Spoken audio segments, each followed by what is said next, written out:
Graça e paz, irmãos. Olá, amigos. Eu sou o pastor Marcos Vasques e hoje nós vamos meditar em Neemias, capítulo 1, verso de número 11.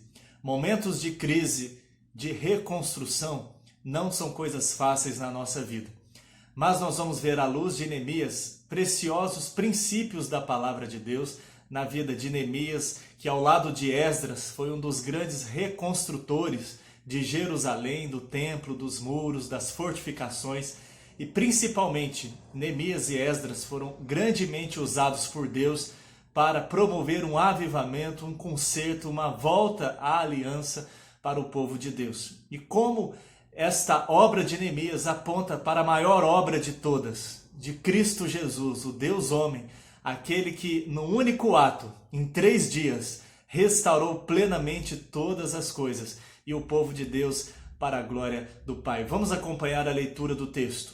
As palavras de Neemias, filho de Acalias, no mês de Quisleu, no ano 20º, estando eu na cidade de Suzã, veio Anani, um de meus irmãos, com alguns de Judá. Então lhes perguntei pelos judeus que escaparam e que não foram levados para o exílio, e acerca de Jerusalém. Disseram-me, os restantes que não foram levados para o exílio e se acham lá na província, estão em grande miséria e desprezo. Os muros de Jerusalém estão derribados e as suas portas queimadas. Tendo eu ouvido estas palavras, assentei-me e chorei, e lamentei por alguns dias, e estive jejuando e orando perante o Deus dos céus. E disse, Senhor, Deus dos céus, Deus grande e temível, que guardas a aliança e a misericórdia para com aqueles que te amam e guardam os teus mandamentos. Estejam, pois, atentos os teus ouvidos e os teus olhos abertos para acudires à oração do teu servo, que hoje faço a tua presença dia e noite, pelos filhos de Israel, teus servos, e faço confissão pelos pecados dos filhos de Israel, os quais temos cometido contra ti, pois eu e a casa de meu pai temos pecado. Temos procedido de todo corruptamente contra ti, não temos guardado os mandamentos, nem os estatutos, nem os juízos que ordenastes a Moisés, teu servo. Lembra-te da palavra que ordenaste a Moisés, teu servo, dizendo, se transgredirdes, eu vos espalharei por entre os povos. Mas se vos converterdes a mim e guardardes os meus mandamentos e os cumprirdes, então, ainda que os vossos rejeitados estejam pelas extremidades do céu, de lá os ajuntarei e os trarei para o lugar que tenho escolhido, para ali fazer habitar o meu nome. Estes ainda são teus servos e o teu povo que resgatastes, com teu grande poder e com a tua mão poderosa. Senhor, estejam, pois, atentos os teus ouvidos à oração do teu servo e dos teus servos que se agradam de temer o teu nome. Concede que seja bem-sucedido hoje o teu servo e dá-lhe mercê perante este homem. Nesse tempo, eu era copeiro do rei. O autor inicia nos contextualizando, mostrando que Neemias estava em um momento da história na cidade de Suzã, uma das principais cidades do Império Persa, que havia derrotado os babilônicos e devolvido relativa paz a Israel. Nós sabemos que Neemias estava ali como copeiro do rei, e é importantíssimo isto para compreendermos que aqui se trata de um fato histórico. O povo de Israel, os judeus, tinham uma relativa paz, muitos puderam voltar, mas a cidade estava assolada e o povo sofrendo. E nós vemos aqui a primeira atitude de Neemias. Neemias se importa. Quando Anani, irmão de Neemias, chega com os demais, Neemias toma a iniciativa e pergunta o que havia acontecido com o restante, com o remanescente que permaneceu em Jerusalém. Nós vemos que, primeiramente, em momentos de crise, de reconstrução, nós precisamos também nos importar. Nós precisamos olhar para o problema do próximo, nós precisamos ter esta empatia, esta misericórdia, nós precisamos colocar o nosso coração na miséria do outro e se importar de verdade.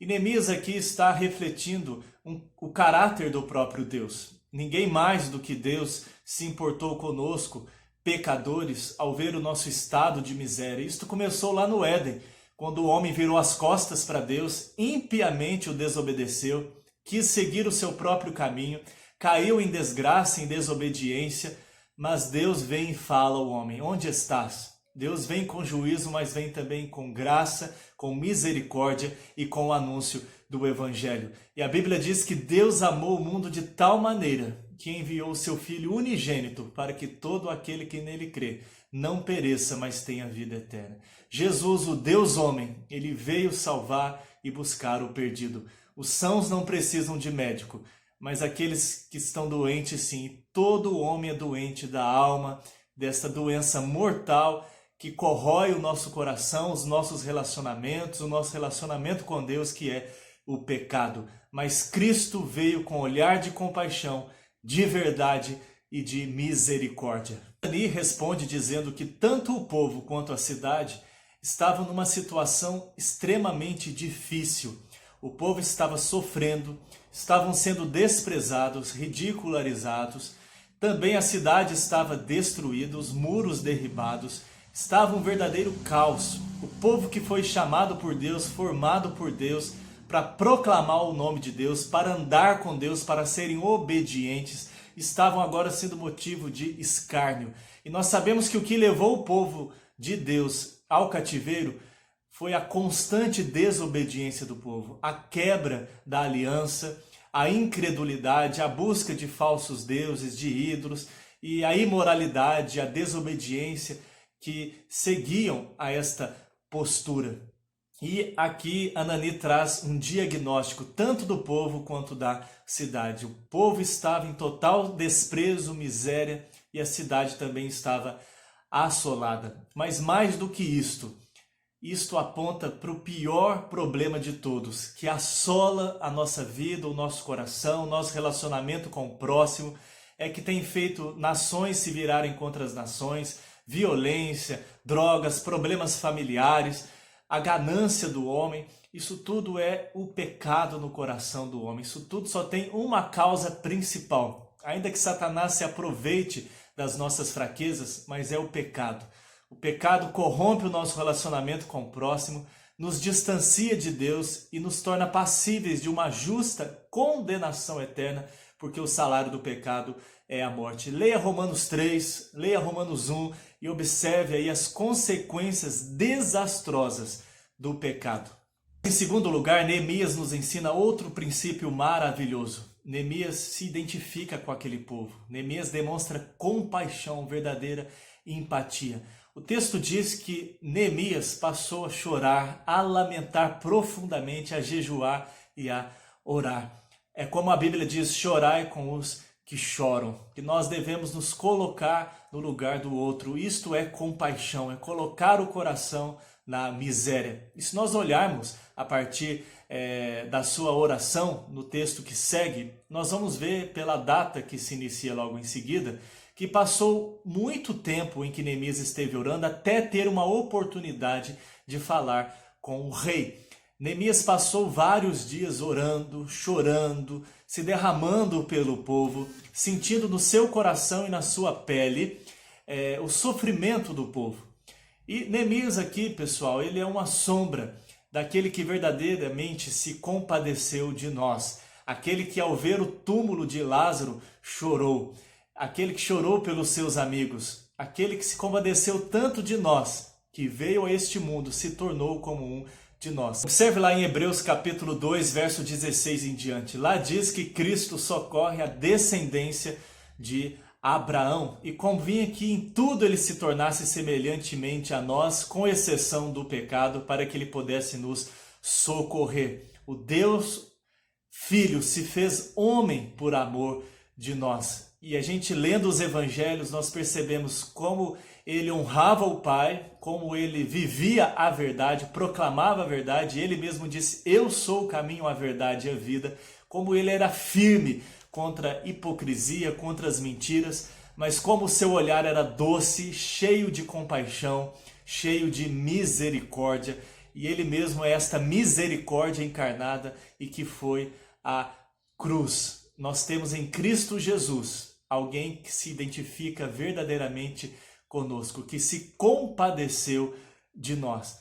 E à luz da obra de Cristo, nós somos chamados como Neemias, não só a nos importarmos, mas a também nos identificarmos com o problema do outro e a termos esta empatia no nosso coração. Mateus 10:36 nos diz que Jesus, vendo a multidão, compadeceu-se, porque estavam aflitas como ovelhas que não têm pastor. Esse é o nosso Deus maravilhoso, que tem compaixão de nós. Mas em terceiro lugar, Neemias intercede. O texto diz que ele passou a orar e a jejuar a Deus. E é lindo nós observarmos a oração de Neemias. E vamos dividi-la em 3 partes principais. A primeira parte da oração de Neemias é composta de louvor e adoração. Note que Neemias ora ao Deus dos céus. Embora Neemias estivesse servindo como copeiro do rei Xerxes na Pérsia, Neemias reconhece que Deus está nos céus. Ele é o Senhor soberano de toda a terra. Ele está num alto e sublime trono. Ele é o Deus dos céus. E Neemias louva a Deus porque Deus é grande e temível. É claro que Neemias está aqui em um reino terrível, o reino da Pérsia. Basta nós lermos a história, vermos até filmes. Mas nós observamos aqui que Neemias teme muito mais a Deus. Deus sim é grande e temível. Mas este Deus é um Deus fiel. Neemias diz que é um Deus que guarda a aliança. É um Deus fiel à sua aliança e que exige do seu povo uma resposta de amor e de obediência. Afinal, era assim que Deus se relacionava com o povo de Israel. Enquanto eles guardassem a aliança, enquanto eles andassem no relacionamento de amor e vida e dependência de Deus, eles colheriam as bênçãos de Deus. Olha que maravilha! Além de obedecer a Deus ser a nossa obrigação, Deus abençoava o povo, não só pela obediência em si, pois andar na lei de Deus já é uma bênção para a nossa vida, nos livra de muitos males, mas também Deus nos recompensa como se nós tivéssemos feito algo. A própria obediência já traz bênçãos. Olha como Deus é misericordioso, como Deus é gracioso. Nós poderíamos obedecer simplesmente pelo fato dele ser Deus, legislador, nosso Criador. Mas quando o povo se desviava, o povo colhia as consequências do pecado. Deus estava ensinando a Israel e a nós hoje que o pecado tem consequências, o pecado é algo terrível. E aqui nós vemos nas palavras de Neemias um louvor à grandeza de Deus. Deus é santo, Deus é grande, Deus é temível, Deus é reto juiz, mas Ele também é um Deus de aliança, é um Deus de graça, é um Deus que recompensa, abençoa e dá galardões aos seus filhos, aqueles que o buscam e andam nos seus caminhos. Nós precisamos também, em todo tempo, em momento de crise, de reconstrução, todo o tempo da nossa vida, ao orarmos, nos concentrarmos na grandeza de Deus, em quem Deus é. Isso já trará grande paz ao nosso coração. Não é aos pés de qualquer um que estamos derramando a nossa alma. A segunda parte da oração de Neemias é marcada pela intercessão. Neemias roga por si e pelo povo. E observe que Neemias reconhece que o povo estava vivendo a consequência dos seus próprios pecados. Neemias diz: temos pecado contra ti. Pessoal, mais do que nunca, nós precisamos, como Igreja de Cristo, de verdadeiro quebrantamento, de convicção de pecado, que é uma obra do Espírito Santo de Deus. Ele é quem convence do pecado, da justiça e do juízo. Nós temos visto muito oba-oba na igreja. Só falam de uma face de Deus que é amor e ainda de maneira distorcida, como se ele fosse um paizão que tolera tudo. Nós precisamos de uma igreja de joelhos, uma igreja que quebranta diante de Deus, que reconhece os seus pecados, que se humilha, que reconhece Deus como Senhor, mas também que anda, é claro, com alegria, com o regozijo do perdão, que se delicia na graça de Deus, na sua misericórdia. E Neemias aqui nos ensina isto, que diante das crises, dos momentos de reconstrução, nós precisamos parar e olhar antes de tudo para o nosso coração. Com a graça de Deus e do Espírito Santo, fazer um diagnóstico da nossa vida. Em que temos errado? O que Deus quer nos ensinar? Como um pai quer nos disciplinar, como diz Hebreus? O que eu posso aprender disso? O que Deus está trabalhando no meu coração? Que atitudes eu preciso mudar? Que convicções precisam ser revistas? Que reações eu preciso mudar para que sejam mais bíblicas e glorifiquem mais a Deus? E é ter convicção de pecados, de dizer, sim, eu pequei, Mesmo que você não concorde com Deus e com a Bíblia, isso não muda o fato de sermos pecadores. A Bíblia diz que aquele que não tem pecado faz Deus mentiroso, porque Deus diz que todos nós pecamos e infelizmente pecamos, mesmo após a regeneração, estamos sujeitos a cair e a pecar. Mas o fato é que nós precisamos olhar para o nosso coração, nos arrependermos, e arrependimento é mudar de vida, é mudar de rumo, é deixar o pecado e nos voltarmos para os caminhos de Deus. Neemias aqui intercede por ele e pelo povo. E Neemias aqui está apontando para o maior intercessor que nós temos, ou o verdadeiro intercessor, que é Cristo Jesus. Ele intercede por nós. No próprio texto que eu mencionei de João, da carta de João, se pecarmos, nós temos um advogado à direita de Deus. E leia João 17, a oração linda sacerdotal de intercessão de Cristo pelo seu povo. Ali ele ora para que nós sejamos um com o Pai, para que nenhum de nós se perca, para que sejamos santificados, para que vivamos em amor, para que experimentemos da sua glória, para que sejamos guardados deste mundo maligno como sistema pecaminoso, contrário à palavra de Deus. E é por causa de Cristo, dos seus méritos e da sua intercessão, é que nós podemos usufruir das bênçãos de Deus e da segurança da salvação. E assim também, meus irmãos, nós podemos interceder uns pelos outros. E Hebreus diz que nós podemos todos, não precisamos de supostos superapóstolos, supostos supercrentes, que a oração do pastor é mais forte, isso, aquilo. Todos os crentes têm a graça e o privilégio de se achegarem ao trono da graça pelo novo e vivo caminho que é Cristo.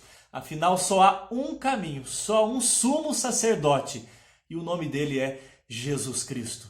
Não é à toa que Neemias recorre aqui à palavra de Deus, à aliança, se lembra da lei de Moisés, das promessas de Deus, e a este Deus que reúne o seu povo disperso, este Deus que resgata, e nós sabemos que o preço do resgate foi em Cristo Jesus. Cristo é este restaurador que com o seu sangue resgatou-nos do pecado, nos comprou para Deus, satisfazendo a justiça divina, levando sobre si o nosso castigo, satisfazendo ao Pai e também comprando um povo para si, que é a igreja. Ele nos reuniu, nós que estávamos longe de Deus e dispersos. Este Deus de Neemias é o mesmo Deus, é o Deus revelado em Cristo Jesus. Em terceiro e último lugar, nós encontramos aqui o clamor de Neemias. Após adorar, louvar, após reconhecer os seus pecados e o do povo e interceder, Neemias clama. E Neemias apela primeiramente à glória do nome de Deus. Afinal, Israel estava intimamente ligado à fama do nome de Deus. Não que Deus dependa de uma nação, mas Deus escreveu a história desta maneira, formando um povo para, através deste povo, se revelar e manifestar o seu caráter, né? Tanto da sua justiça, a sua verdade, a sua graça também, o seu amor e a sua misericórdia. E o seu amor nada mais é do que a plena manifestação da sua justiça, né? Deus ama porque Ele ama o que é verdadeiro, porque Ele preserva o que é bom, o que é justo. Justiça e amor estão intimamente ligados. Por Deus amar a verdade, Ele é justo. Mas aqui Ele apela para que o povo não caísse em desprezo e em vergonha. E ele ora a Deus para que Deus mude a sorte. E nós podemos fazer isso. E Jesus nos ensinou que nós podemos pedir, buscar, bater. Temos aquela parábola do amigo inoportuno. Jesus nos convida a fazermos isto. Através dos apóstolos também, Paulo diz que nós devemos fazer conhecidas diante de Deus todas as nossas petições, pela oração e pela súplica. Pedro diz, lançai sobre ele toda a vossa ansiedade, porque Ele tem cuidado de vós. Jesus nos ensinou a orar dizendo, o pão nosso de cada dia nos dai hoje, livra-nos do mal, não nos deixe cair em tentação. Então nós podemos e devemos derramar o nosso coração. Não é que nós estamos informando a Deus de algo que Ele não saiba. Quando oramos, isto é dependência, isto é relacionamento, é reconhecer que não são os nossos recursos, a nossa inteligência, a nossa sabedoria, os nossos meios que fazem algo, mas nós dependemos totalmente de Deus. E com certeza Ele fará muito mais do que pedimos ou pensamos. Mas observe que também nesta oração de clamor, Neemias já se coloca como resposta de oração. Ele já pede mercê a Deus diante do rei, de que algo possa lhe acontecer, de que Deus possa o usar. É bom aprender este princípio, porque muitas vezes nós só pensamos em orações de que outros vão fazer algo. Mas Neemias aqui está se colocando à disposição. Ele também quer ser usado por Deus. E nós olhamos em Cristo Jesus, através da sua obra, pela sua mediação, a sua intercessão. Paulo vai nos dizer que nós somos abençoados com toda sorte de bênçãos espirituais nas regiões celestiais em Cristo. E que Deus, segundo a sua riqueza em glória, há de suprir cada uma de nossas necessidades em Cristo Jesus. Jesus nos convoca a irmos a Ele, derramando também o nosso coração. E Ele quer também nos usar para a sua glória e também como instrumento, como vaso precioso nas suas mãos. Que aprendamos com Neemias em momentos de crise, de recomeço, a nos identificarmos, a nos preocuparmos com o sofrimento do outro, a nos identificarmos e a termos empatia, colocarmos o nosso coração, chorarmos com os que choram e também a intercedermos com louvor e adoração, com reconhecimento de pecado, arrependimento e também com clamor, sabendo que tudo isto aponta para o verdadeiro restaurador do povo de Deus, que é Jesus, aquele que de fato se importou e se importa conosco, com o seu povo, aquele que intercede e intercedeu por nós e aquele também que supre todas as nossas necessidades. Que Deus abençoe, um abraço, fiquem na paz do Senhor.